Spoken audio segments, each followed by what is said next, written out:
Nintendo recently announced and released a new app called Nintendo Music. This announcement caught me and a lot of other people off guard as it seemed to just be out of nowhere, and the app released later the same day. But more than anything, I was just super excited for this app. I genuinely love Nintendo Music so much for a lot of different reasons. Some songs honestly just go hard, and others bring me back to different periods of my life, but even then I still love the songs on their own. I've loved Nintendo Music for a long time, and listening to it outside of their games has always been really hard, and I think any person that also enjoys Nintendo's music knows this. For the longest time, YouTube has been the best way to listen to Nintendo's OSTs, and probably still is, but we'll get into that.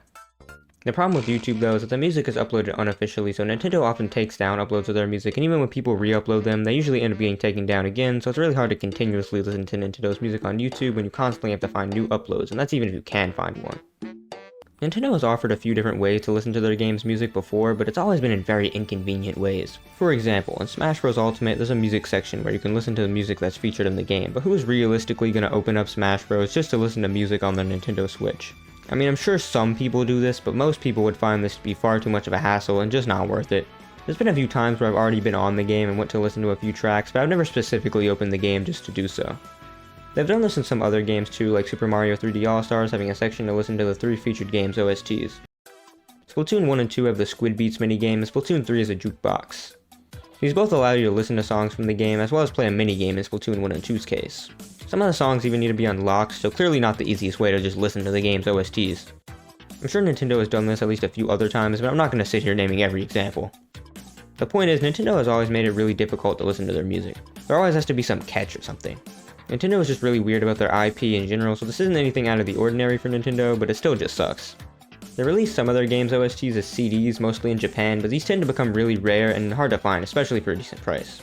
The most obvious thing for Nintendo to do would be to just release their music on streaming platforms like Spotify and Apple Music, and people have been requesting this for so long. Other game companies do it all the time, but Nintendo would just never do it. Except for one rare case, a Nintendo game OST was released on music streaming platforms, which I find very funny because of how random it seems. Kirby Planet Robobot. Yeah, the OST for Kirby Planet Robobot for the Nintendo 3DS is on Spotify and Apple Music.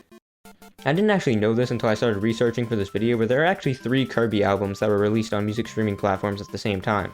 Kirby Planet Robobot is just the only one that has a direct game OST.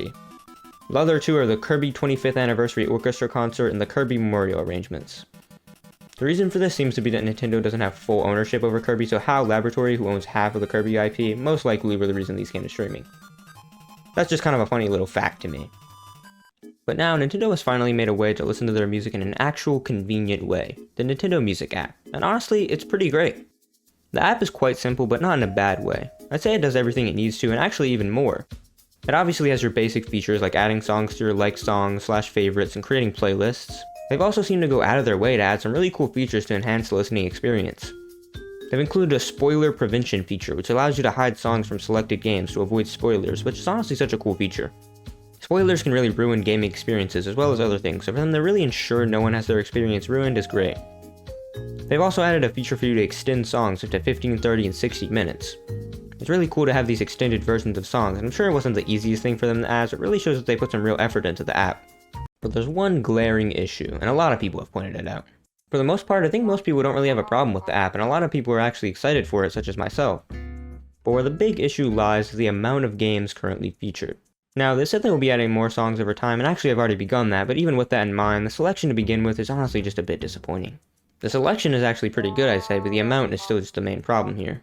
But for the small amount, they did choose pretty well. For the most part.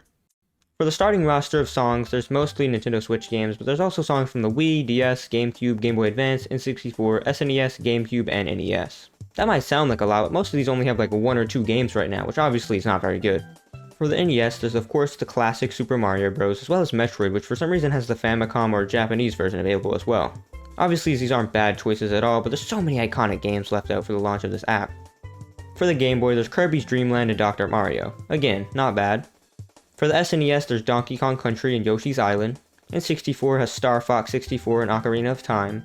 Then the Game Boy Advance and GameCube only have 1 game each, which just sucks. I mean, even 2 games for most of these isn't great, but only 1? I feel like this is especially bad for the GameCube, as I can instantly picture so many great games to be featured here. For the GBA, the game is Fire Emblem The Blazing Blade.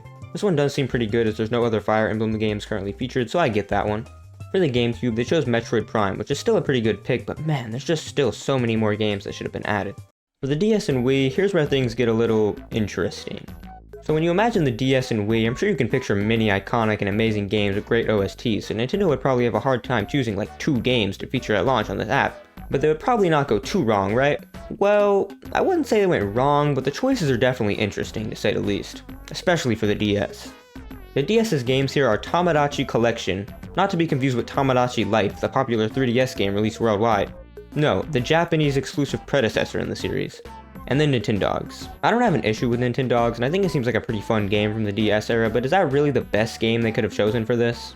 The Wii selection is actually pretty good, as they chose Super Mario Galaxy, which I'd say is like the most obvious choice, but I'm definitely glad about that. And the second game they chose is actually not a game at all, which is why I say it's pretty interesting. It's simply called Wii Channels, and includes songs all from the Wii menus and channels, ranging from the Wii Menu Startup to the Mii Plaza, Shop Channel, and even things like the weather and news channels. It's definitely very interesting, and there's a lot of tracks, so I'd recommend you just go check out all the tracks listed, because this was definitely a surprise to me. In terms of how good this is for the starting lineup, I'd say this was a really good choice. Not only is it interesting as its menu music when all the other tracks from games, but the Wii menus and channels are one of the most iconic parts of the Wii, so this was a really good choice by Nintendo. I know everyone's loving listening to that Wii Shop music or the Mii Plaza music. Now I think it's a good time to mention that no Wii U or 3DS games are featured at launch. Why? Maybe Wii U I can understand, but no 3DS games? Not one. Also, don't get me wrong, I'm still upset about no Wii U games, but considering how bad the Wii U performed, I could maybe see that as a reason. But what reason would Nintendo have for no 3DS games? They even showcased some songs to be added later in the trailer, none were 3DS or Wii U games. I really don't get why this is the case. I mean, I'm sure they'll add 3DS or Wii U games eventually, but them seemingly neglecting those systems like this is so weird to me. For the Switch games, this is where the app definitely shines brightest, as there's a pretty good variety featuring most of Nintendo's iconic franchises. The Switch's games are Breath of the Wild, Mario Kart 8 Deluxe, Mario Odyssey, Kirby Star Allies, Animal Crossing New Horizons, Splatoon 3, Pokemon Scarlet and Violet, and Pikmin 4. Again, really no complaints here. If they had featured every console like how they featured the Switch, I think the app would have had a really solid starter lineup, and they could have just added more obscure games later. I think everyone would have been totally okay with that. This video isn't coming out exactly after the app launched, so as I'm making this video, 3 new games have been added to the app. First, Mario Wonder, which was added on October 31st, a day after the app's launch. Second, Donkey Kong Country 2, which was added on November 4th. Not to be overly negative, but none of these inclusions really do much in terms of the library for me. It's just kind of a little more of what we already have. This doesn't really broaden the variety of games. The third game added was Wii Sports. I do actually think this one adds to the library and was a pretty good inclusion. Nintendo has shown a few games to be added in the trailer for Nintendo Music. Those being Wii Sports, Mario 64, Skyward Sword, Splatoon 2, Wind Waker, F-Zero X, and Donkey Kong Country 2, which has now been added alongside Wii Sports. Donkey Kong Country 3 was also shown, but only in the Japanese version of the trailer for some reason. Something I think worth pointing out is that Mario Wonder was added to the service, but not shown as one of the games to be added in the trailer, so we can't fully predict what games are going to be added just because they were shown in the trailer. Overall, I'm happy Nintendo has finally made a way for us to listen to their music without going through a big hassle, and the app seems really good. Hopefully they can pick up with adding songs, and I think in the future this app could be really good when Nintendo adds all their games. Nintendo has such a huge library and they just need to utilize it, and after that I really can't see any problems with the app. Okay, but why did they announce Nintendo Music on a random Wednesday evening on Twitter?